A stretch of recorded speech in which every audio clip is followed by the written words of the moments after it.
Question for you. Have you ever been to the graveyard for the burial of a veteran? I was. My grandfather. You watched the honor guard march out to the graveside. You watched them as they raised their rifles. You knew it was coming. Ready, aim, still. When a shot rang out, it coursed through your veins. For a moment, you felt the difference between the quick and the dead. As the taps from the bugle echoed in your ears, your eyes once again rested upon the flag, the red, the white, and the blue. Every patriot knows there is no king but Jesus. Hi, my name's Jay, and this is Tea Party Patriot Place. Episode TSC-1A, No King But Jesus, the story. TSC stands for T-Shirt Chronicle. A chronicle is another word for story, and every t-shirt has one. Some good, and some not so good. These videos are about the stories expressed on Tea Party Patriot Place shirts. I chose this shirt for the first T-Shirt Chronicle because it is the story of the beginning of our nation. Each shirt is printed on the front and the back to tell the story.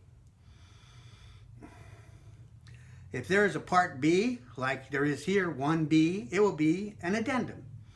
1B is the poem, The Midnight Ride of Paul Revere, written by Henry Wadsworth Longfellow. They used to teach this poem in our schools. I believe I had to learn a small part of it when I was in school. But I remember my parents and grandparents telling me that they had to memorize the whole thing and recite it in class. Today, it is not taught in most schools or even mentioned at all. If you have never read it or heard about it, please watch or listen to Part B. It's important to your history. If you haven't heard it in a long time, refresh your memory. It's only a few minutes. There will always be a Part C. Part C has two purposes. C is for current, like what's happening now. Currently, while I'm sharing this story, it's the Corona shutdown. 15 days to slow the spread. C is also a commercial, not an obscene profit timeout. Just explain how you can get these shirts, how you too can be part of spreading these stories, bringing truth to our fellow Americans. The truth here is that no king but Jesus was the rallying cry or the slogan of the American Revolution. Well, think logically. There had never been a country without a king before, at least not for a few thousand years.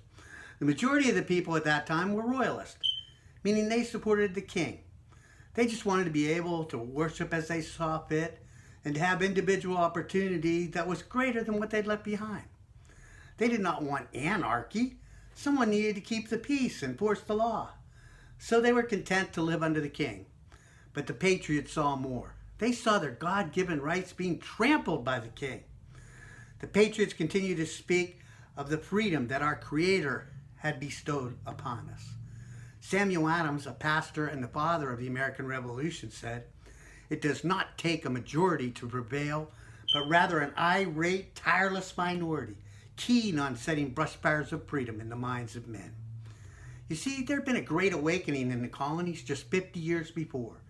It was led by preachers like Jonathan Edwards.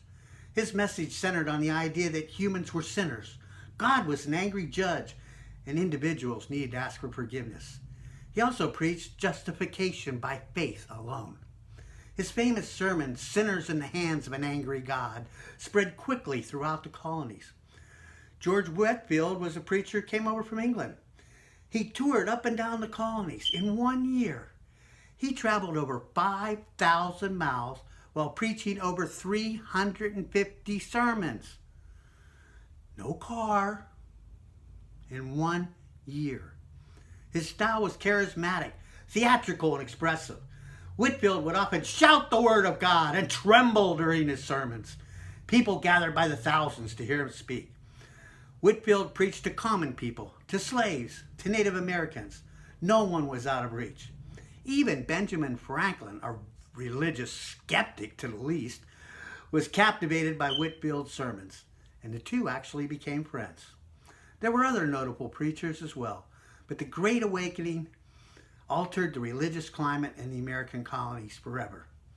Ordinary people were encouraged to make a personal connection with God instead of relying on a minister. Whether people were able to attend church or not, they had a relationship with God.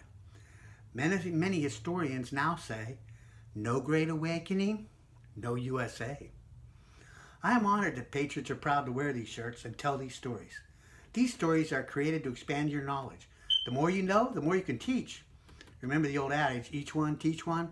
Brush fires of freedom. It's surprising how many Americans express support of no king but Jesus. But it's not surprising at all that they do not know it was the slogan of the American Revolution. One more time, it used to be taught in schools until about 100 years ago. But now, many schools actually teach the exact opposite, teaching that this is not a Christian country and it was not founded as a Christian country. Now, is that education or is it propaganda? All Tea Party Patriot shirts are printed on the front and back. On the back of this shirt is a true story about the first Patriots' Day. Let's read it. On April 18, 1775, John Adams and John Hancock were at the home of the Reverend Jonas Clark, a Lexington pastor and militia leader. That same night, Paul Revere arrived to warn them of the approaching redcoats. The next morning, British Major Pitcairn shouted to an assembled regiment of Minutemen, "Disperse, ye villains! Lay down your arms in the name of George, the sovereign King of England." The immediate response of the Reverend Jonas Clark and one of his company was, "We recognize no sovereign but God and no king but Jesus." The British did fire on the Patriots' line that day. The Patriots did not fire. After the first British platoon fired a warning volley, Captain Parker ordered each man to take care of himself, and they dispersed over a wall and off the green. But as they were doing so, the second British platoon fired, and 8 men fell dead upon that green. After leaving the green, they regrouped and joined with others who had arrived to stand in the gap. Estimates say that 2,000 to 3,000 men answered the call and participated in part of the fighting that day. The British were marching to Concord. Their mission was to secure a cache of arms, ammunition, and powder stored there by the Patriots. You wonder where the Second Amendment comes from? The first thing the British wanted to do was disarm them. The Patriots formed another line at the North Bridge outside of Concord. At the bridge, the British again fired on the Patriot line. And once again, the Patriots did not fire back. As the British prepared to fire a second time, Captain Parker is reputed to have called out, "Fire, ye Patriots! For God's sakes, fire!" It is this shot in response at the North Bridge, which was later commemorated by the poet Ralph Waldo Emerson as the shot heard round the world. This was the beginning of the American Revolution.